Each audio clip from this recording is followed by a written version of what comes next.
जो अनुपम रसायन है which is also taking the similar path which Navin fluorine या एसआरएफ जैसी जो companies which are the larger companies compare to Anupam Rasayan, but very very interesting play which is happening right now कि जहां पर नीश molecules है, जहां पर एंट्री बैरियर्स है, जो मार्जिन है वो काफी सस्टेनेबल है कंपेयर टू जो कमोडिटी प्लेयर्स होते हैं, और इसीलिए जो कंपनी है वो एग्रेसिवली अभी कैपेक्स भी कर रही है। नमस्ते दोस्तों, आपका वैल्यू एजुकेटर चैनल में स्वागत है, जहां आप सीखते हो स्टॉक मार्केट में निवेश करके आप कैसे पैसे बना सकते हो। तो मेरा नाम है शशांक और ये वीडियो में मेरे साथ आदित्य है and will be discussing about the Anupam Rasayan का बिजनेस मॉडल क्या है। करंटली उन्होंने फ्लोरिनेशन में वो एंटर कर रहे हैं, कुछ अलग अलग कॉन्ट्रैक्ट्स भी कंपनी को मिले हैं, उसके लिए वो कंपनी कितना कैपेक्स करने वाली है, कंपनी के मार्जिन्स करंटली कितने हैं, कंपनी का आगे जाके कितना ग्रोथ हो सकता है, कौन कौन से उनके क्लाइंट्स है। ये जो कंपनी वो कस्टम सिंथेसिस बिजनेस मॉडल पे वर्क करती है, बट जनरली उनके जो सारे प्रोडक्ट्स है वो जेनेरिक सेगमेंट में आ जाते हैं।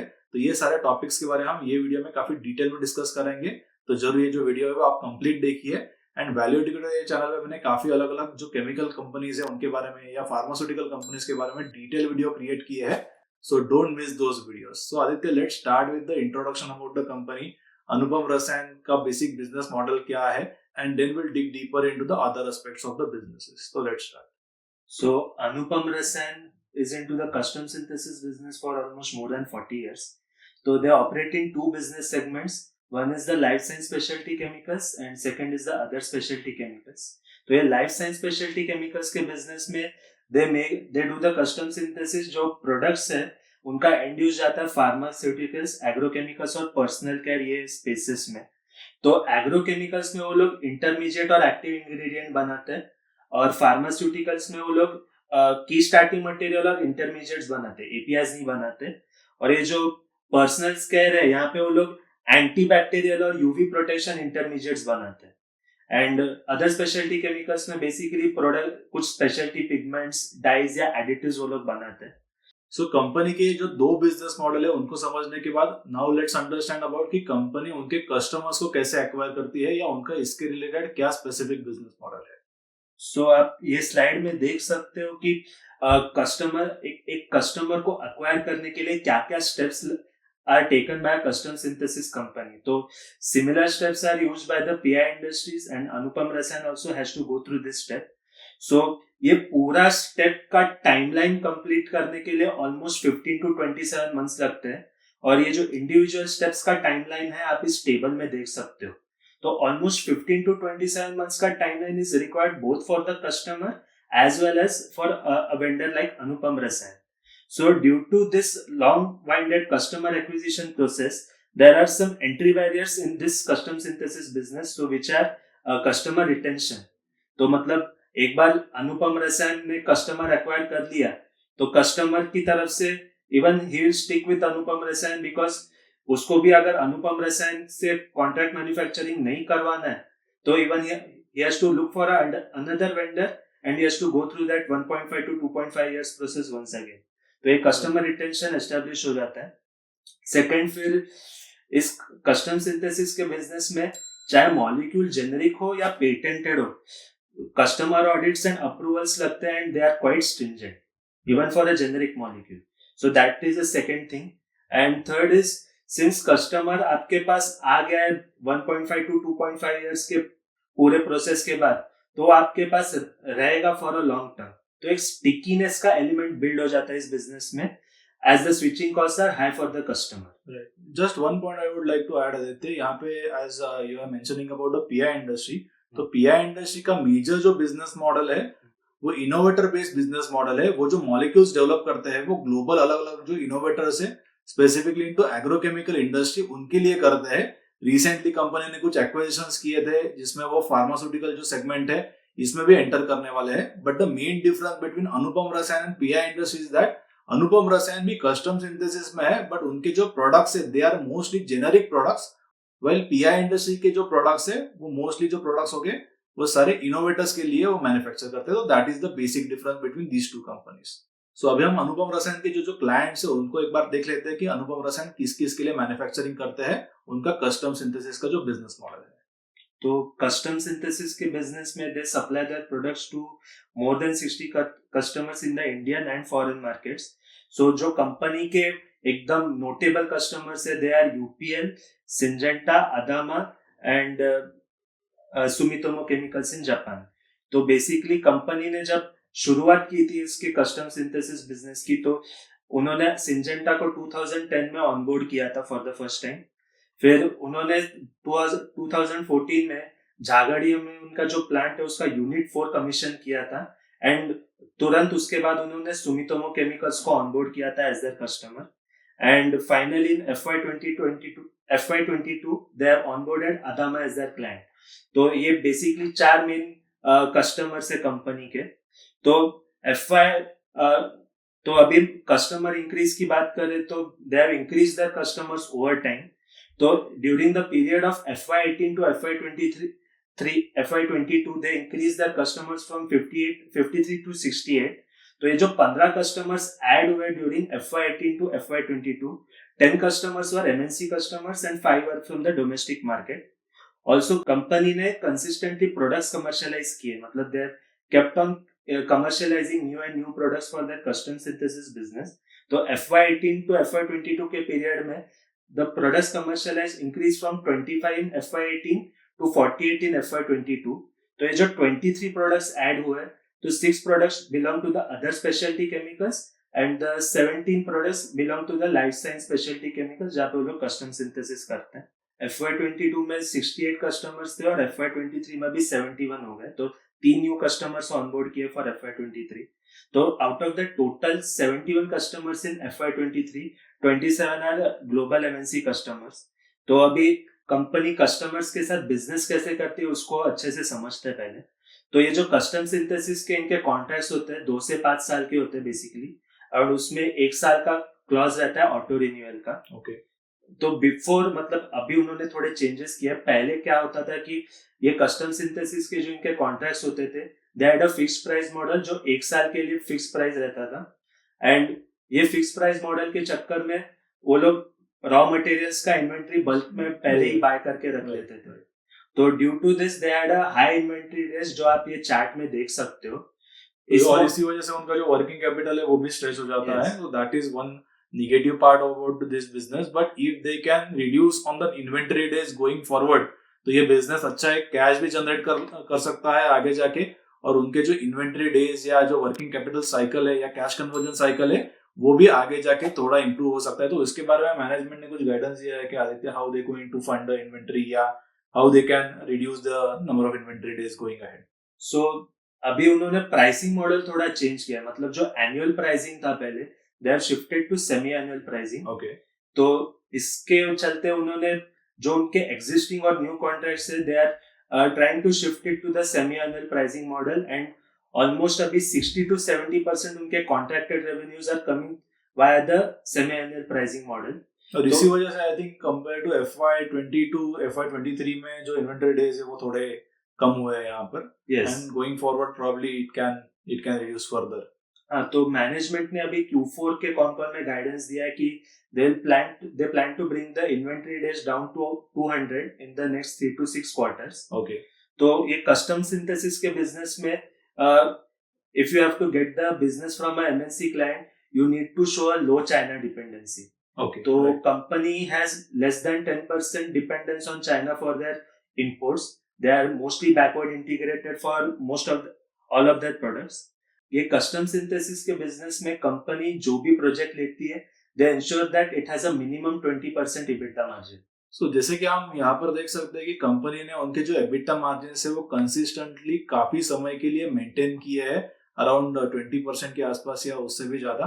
तो यहाँ पे one specific point of the comparison of Anupam Rasayan versus other generic जो मैन्युफैक्चरर्स रहते हैं, केमिकल कंपनीज हो गई या एग्रोकेमिकल कंपनीज हो गई, सपोज वो कंपनी कमोडिटी एलिमेंट में है या कमोडिटी प्रोडक्ट्स में है, तो उनके जो मार्जिन है वो काफी वोलेटाइल हो गए। That is one of the key reason. आपको पता होना चाहिए कि custom synthesis even if it is generic product, जो मार्जिन से वो थोड़े स्टेबल हो सकते हैं, जैसे कि in case of Anupam Rasayan के है। बट कंप्लीटली यदि कमोडिटी प्रोडक्ट है तो कमोडिटी के जो प्राइजेस है, if they are very volatile, तो सिमिलरली जो मार्जिन हो गए कंपनीज के वो भी काफी वोलेटाइल हो सकते हैं। इसीलिए market generally gives the lower P for the commodity companies, जहां पर जो वोलेटिलिटी है इन प्राइजेस या in margins it is very high compare to Anupam Rasayan की। यदि आप जनरली वैल्यूएशंस देखोगे तो this stock generally trades at the premium because उनके जो मार्जिन है वो स्टेबल है। इसीलिए अनुपम रसायन का जो बिजनेस मॉडल है it will be little bit secular, क्योंकि आगे जाके उनके रिजल्ट्स क्या आ सकते हैं या मार्जिन का जनरली क्या बैंड हो सकता है उसके रिलेटेड मार्केट को थोड़ा प्रेडिक्टेबिलिटी है, और इसीलिए वो जो स्टॉक है वो थोड़ा हायर प्रीमियम पे चलता है। तो अब तक हमने जो डिस्कस किया, जो अनुपम रसायन के बेसिक बिजनेस मॉडल के रिलेटेड था, उनके क्या क्या क्लाइंट्स है या उन्होंने कैसे क्लाइंट को ऑनबोर्ड किया है, क्या एंट्री बैरियर्स है बिजनेस में। Now we will be discussing about the interesting part of the business model, जो आगे जाके वो फ्लोरिनेशन ये जो सेक्टर है which is a very highly speciality sector, जिसमें यदि आप देखो तो गुजरात फ्लोरोकेमिकल्स है, एसआरएफ है या नवीन फ्लोरिन जैसे प्लेयर्स है, और इसके अलावा काफी न्यू एंट्रेंट्स भी ये जो सेक्टर है उसमें एंटर कर रहे हैं, जैसे कि लक्ष्मी ऑर्गेनिक्स हो गया या दीपक नाइट्राइट है, जुबिलेंट इंग्रेविया ने भी कुछ जो प्रोडक्ट्स है वो आगे जाके लॉन्च करने वाले हैं। तो it is a very very interesting thing for the Anupam Rasayan. तो लेट्स अंडरस्टैंड कि अनुपम रसायन का यहाँ पर क्या बिजनेस मॉडल है, उसके लिए उन्होंने कुछ एक्विजिशंस भी किए थे। So let's discuss in detail about कि कंपनी फ्लोरिनेशन ये जो सेक्टर है उसमें कैसे एंट्री करने वाला है, एंड आगे जाके उनके कैपेक्स रिलेटेड फ्लोरिनेशन में क्या क्या प्लान्स है। सो फ्लोरिनेशन में कंपनी अब भी एंटर कर रही है, बट फ्लोरिनेशन का इनका जो प्लान है वो पिछले 3-4 साल से चल रहा था। तो पिछले 3-4 साल से they were developing fluorination chemistry based products in their R&D labs, and वो लोग अपने कस्टमर्स को दे भी रहे थे। बट एक प्रॉब्लम ये हो रही थी कि ये फ्लोरिनेशन बेस्ड प्रोडक्ट्स बनाने के लिए आपको KF या HF चाहिए। तो ये जो दो प्रोडक्ट्स है इनका सप्लाई को लेके कंपनी का कोई फिक्स सोर्सिंग नहीं था, थोड़ा सोर्सिंग का लेके इशू था, इसलिए कस्टमर्स डिमांड में कन्वर्ट नहीं हो रहे थे। तो अभी रिसेंटली उन्होंने टैनफैक इंडस्ट्रीज नाम का एक कंपनी है, उसमें 26% का स्टेक एक्वायर किया है for consideration amount of 153 crore. तो ये टैनफैक इंडस्ट्रीज जो है it is into the manufacturing of HF and KF। So with the acquisition of Tanfac, they have gained a supply of HF and KF, which is kind of a backward integration for them, and that's why now they are planning to enter full-fledged into fluorination. Just a one point, Aditya, as you were mentioning about KF and HF के लिए उन्होंने Tanfac को acquire किया है. Let's discuss a bit about कि SRF या नवीन या Gujarat fluorochemicals ने क्या किया है, because having a good source of a raw material is very very important. तो ये तीनों जो प्लेयर्स है उनके बारे में आप कुछ बता सकते हो कि उनका रॉ मटेरियल का सोर्सिंग का करंट स्ट्रेटजी क्या है, या KF HF के लिए उन्होंने ऑलरेडी क्या प्रोविजंस करके रखे हैं, because they are the very old players into the fluorination as a chemistry. So HF के लिए SRF के पास ऑलरेडी 40,000 टन का कैपेसिटी है HF का, and they are planning to set up additional 40,000 ton of HF का capacity. So once that comes online, almost 80,000 tons of HF capacity will be available with SRF. नवीन का current capacity कुछ 28-29,000 tons का है, and they plan to triple this HF capacity going forward. तो उनके पास भी एक 87,000 tons का capacity आ जाएगा। तो गुजरात फ्लोरोकेमिकल्स की भी बात करूँ तो even they are doing capacity expansions for HF, तो उनका भी capacity will reach to around 80,300 ton जब उनका कैपेसिटी प्लान्स सारे ऑन ग्राउंड आ जाएंगे। तो आप ये तीनों एस्टैब्लिश प्लेयर्स देखोगे तो तीनों के पास लगभग 80,000-90,000 टन ऑफ HF कैपेसिटी रहेगा, which will be enough to source their, मतलब इन हाउस उनके रिक्वायरमेंट्स को सोर्स करने के लिए HF इतना कैपेसिटी काफी रहेगा। And similar thing is basically, and we can see the similar model is adopted by the Anupam Rasayan also. तो आदित्य, अभी हम ये डिस्कस कर लेते कि जो बाकी कॉम्पिटिटर्स है फ्लोरिनेशन सेक्टर में, उसके कंपैरिजन में अनुपम रसायन क्या डिफरेंशिएटेड जो प्रोडक्ट्स है वो लेके आ रहा है, या उनका बिजनेस मॉडल गुजरात फ्लोरो या नवीन या SRF के कंपैरिजन में कैसा थोड़ा डिफरेंट है, that will discuss now. So SRF is into basically agrochemical के कस्टम सिंथेसिस में, but SRF again works on the patented molecules, and Anupam Rasayan generic molecules में काम करता है। अनुपम रसायन फार्मा में they work on the key starting material and intermediates, while Navin, which is into the pharma CRAM space, they work on the innovative molecules, और उसमें भी वो लोग इंटरमीडिएट्स ही बनाते हैं, they don't make actives. And नवीन ने constantly अपने हर call में बोला है कि as such they don't have any plans to become a actives player, and अगर उनका कोई कस्टमर उनको रिक्वेस्ट करता है कि आप एक्टिव्स बनाओ, तब जाके वो लोग फॉरवर्ड इंटीग्रेट करते हैं, just to avoid the competition with the customer basically. Yes. So Anupam Rasayan ने अभी फ्लोरिनेशन के specific they plan to commercialize 30 molecules जिनका एंड यूज होगा in polymers, pharmaceuticals and agrochemicals, जो आप ये स्लाइड में देख सकते हो। तो ये 30 मॉलिक्यूल्स में से they have given the revenue potential of 14 molecules which is 220 to 260 million dollars, and ये रेवेन्यूज उनको अगले 3 से 5 साल में मिल जाएंगे। Okay. तो इस सिर्फ ये 14 मॉलिक्यूल्स के लिए the total addressable market is $5 billion and the company will be the sole supplier out of Asia for these molecules. So fluorination business में Q4 के कॉन कॉल में they had given the guidance कि currently they are getting 15% of the business from fluorination based products.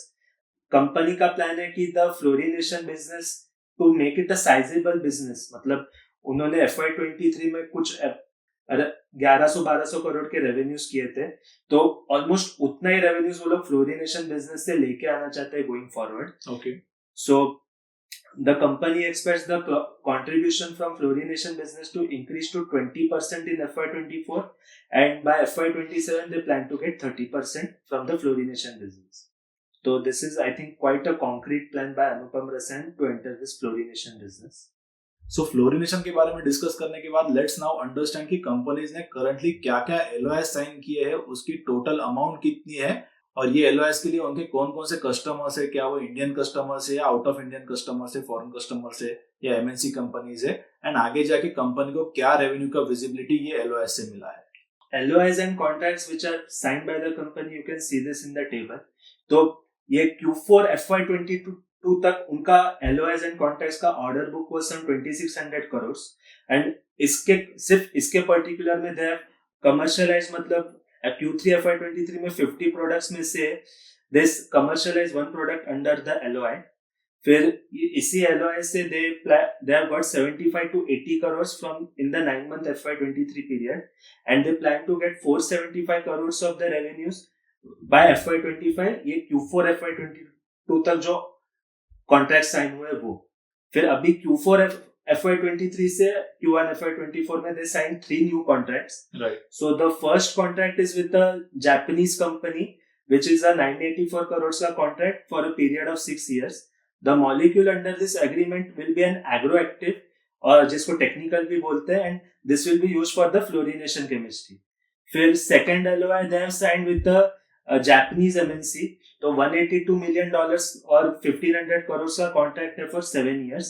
So the company will manufacture a high value specialty chemical which will be used as an advanced intermediate for highly specialized polymers and liquid crystals. तो यहाँ पे जो specialized polymers वो लोग बोल रहे हैं, they are basically fluoropolymers.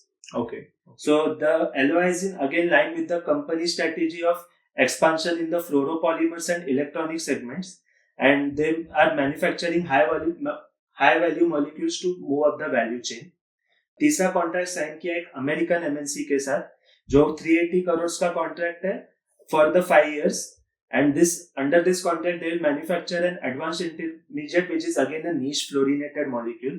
This molecule will be used as a building block for manufacturing high-end engineering fluids and also in the making of the APIs. तो अगेन ये LOI भी फ्लोरिनेशन बिजनेस को बढ़ाने की स्ट्रेटेजी में help कर रहा है। तो ये 3 नए LOI जो कंपनी ने साइन किए, they are again in line with their plan of growing their fluorination business. So these 3 LOIs are basically the largest 3 LOIs till now the company which got compared to, आप देखोगे तो उनके जो पहले के LOIs थे, and definitely ये similar situation हुआ था नवीन फ्लोरिन के साथ भी. आप यदि उनका SPP का प्लान देखोगे तो I think they have announced that capex और the SPP expansion during the COVID, and उसके बाद में अभी उनका जो प्लांट है वो ऑनलाइन आ रहा है, and there is a good amount of, आप देखोगे तो growth which is going to happen in the Naveen fluorine. And similarly जो अनुपम रसायन है which is also taking the similar path which Naveen fluorine या SRF जैसी जो companies which are the larger companies compared to अनुपम रसायन, but very interesting play which is happening right now कि जहाँ पर niche molecules है, जहाँ पर entry barriers है, जो margins है वो काफी sustainable है compared to जो commodity players होते हैं, और इसीलिए जो कंपनी है वो aggressively अभी capex भी कर रही है. So let's understand some details about कि कंपनी कौन कौन से सेगमेंट में कितना capex कर रही है और उससे क्या रेवेन्यू विजिबिलिटी कंपनी को आगे जाके मिलने वाला है.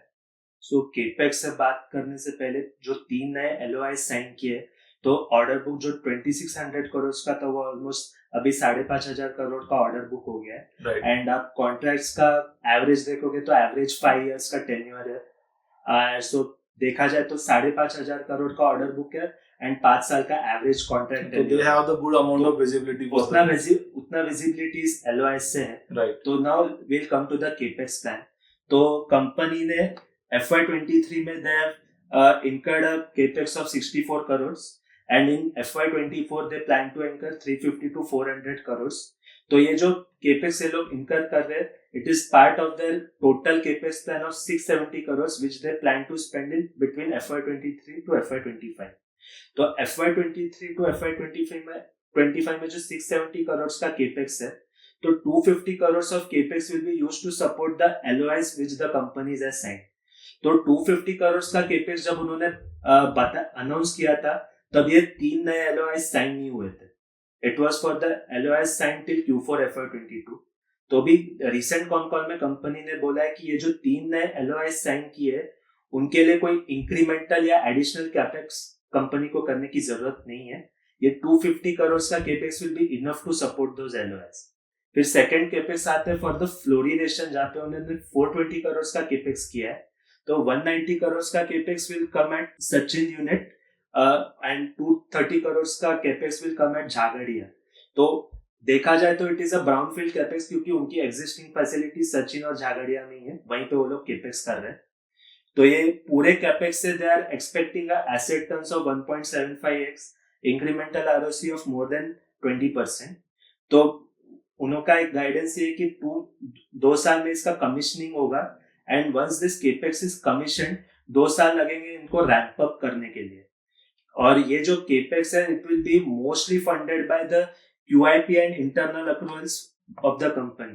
तो QIP उन्होंने एक 500 करोड़ का QIP रेज किया था एंड करंटली उनके पास 551 करोड़ का कैश बैलेंस है, as mentioned by the company in that Q4 FY23 का कॉन कॉल। तो एज सच जो भी ऑनगोइंग कैपेसिटी प्लान चल रहे हैं, the company has sufficient funds to fund those capex without requiring much debt. Right. तो यदि आप देखो तो जनरली जो केमिकल सेक्टर है या फार्मा सेक्टर है, इसमें ह्यूज कैपेक्स चल रहा है। इसके डिटेल्स आप अलग अलग प्लेयर्स के यहाँ पर देख सकते हो। आरती इंडस्ट्रीज हो गया, SRF हो गया, दीपक नाइट्राइट हो गया, नव अनुपम रसायन हो गया, या जुबलैंड इंग्रेविया हो गया, या नियोजन केमिकल्स हो गया। बहुत सारे जो प्लेयर्स है वो बहुत ही एग्रेसिवली केपेक्स कर रहे हैं and that's why I feel कि यहाँ पर एक जो प्रोसेस इक्विपमेंट मैन्युफैक्चरिंग कंपनी होगा, जो अलग अलग केमिकल या फार्मास्यूटिकल इंडस्ट्री में जो इक्विपमेंट जाते हैं उनको जो मैन्युफैक्चरिंग करता है, ये proxy play can be very very interesting play. और तो इसीलिए मैंने एक माइक्रो साइज कंपनी में इन्वेस्ट किया है and we have discussed in detail in our micro cap club also कि यहाँ पर जब प्रॉक्सी प्ले चालू होता है, सपोज एंड इंडस्ट्री में कंपटीशन आ जाता है, तो प्रॉक्सी को उतना आप देखोगे तो उतना अफेक्ट नहीं होता है। Actually it is good for the proxy, क्योंकि जितना ज्यादा कैपेक्स होगा, जितना ज्यादा अलग अलग नए प्लेयर्स आएंगे ये इंडस्ट्री में, उतनी ही जो ज्यादा डिमांड है वो जो इक्विपमेंट मैन्युफैक्चरर है उनके लिए आ जाएगी। तो ये एक सिर्फ 200 करोड़ का करंटली कंपनी है with 100 crore of revenues, but मुझे लगता है कि आगे जाके उनके नेक्स्ट 2-3 इयर्स में ये कंपनी में एटलीस्ट 30-35% की कैगर ग्रोथ आ सकती है। प्लस उनके जो प्रोडक्ट्स है कंपेयर टू उनके bigger competitors, they have lot many products. Company के पास लगभग 8 से 10 अलग अलग प्रोडक्ट्स है, काफी अलग अलग SKUs है एंड उनके जो क्लाइंट्स है they are all blue chip clients. SRF company का सबसे बड़ा क्लाइंट है। इसके अलावा आरती इंडस्ट्रीज है, PI इंडस्ट्रीज है, UPL है, गार्डा केमिकल्स है, बहुत काफी इंटरेस्टिंग क्लाइंट्स है एंड करंटली ये जो कंपनी है उसके रेवेन्यू सिर्फ 100 करोड़ के है। तो माइक्रो कैप क्लब में हम ऐसी जो अपॉर्चुनिटीज है उनको फाइंड आउट करते हैं जो करंटली बहुत ही छोटी कंपनीज है, बट उनको रेवेन्यू विजिबिलिटी काफी अच्छी है, प्रमोटर काफी अच्छे है, उनके एग्जीक्यूशन स्किल्स अच्छी है, डिफरेंशिएटेड प्रोडक्ट ऑफरिंग है। तो ऐसे स्मॉल या माइक्रो साइज कंपनीज को यदि हम अर्ली आइडेंटिफाई करते हैं तो यहाँ पर मल्टीबैगर जो रिटर्न्स है वो पॉसिबल है गोइंग अहेड इन फ्यूचर। तो ऐसी opportunities I keep on discussing in micro cap club. तो यदि आपने माइक्रो कैप क्लब को ज्वाइन नहीं किया होगा तो इसकी जो लिंक है आपको नीचे डिस्क्रिप्शन में मिल जाएगी। आपको एक प्लेटफॉर्म मिल जाएगा where you can interact with other investors, या इसके अलावा हम अलग अलग जो मैनेजमेंट है उनको भी होस्ट करते हैं। करंटली जो Q4 2023 के रिजल्ट्स आ रहे हैं, ये रिजल्ट्स के बाद also we are hosting different management to understand कि करंटली उनका बिजनेस पे क्या व्यू है, क्या वो कैपेक्स कर रहे हैं, आगे जाके रेवेन्यू की क्या विजिबिलिटी उनको है। या इसके अलावा जो काफी अलग अलग स्मॉल साइज या माइक्रो साइज की कंपनीज है या अलग अलग सेक्टर्स है, इनके ऊपर डिटेल रिपोर्ट लिखे हैं which are available for the micro cap club members.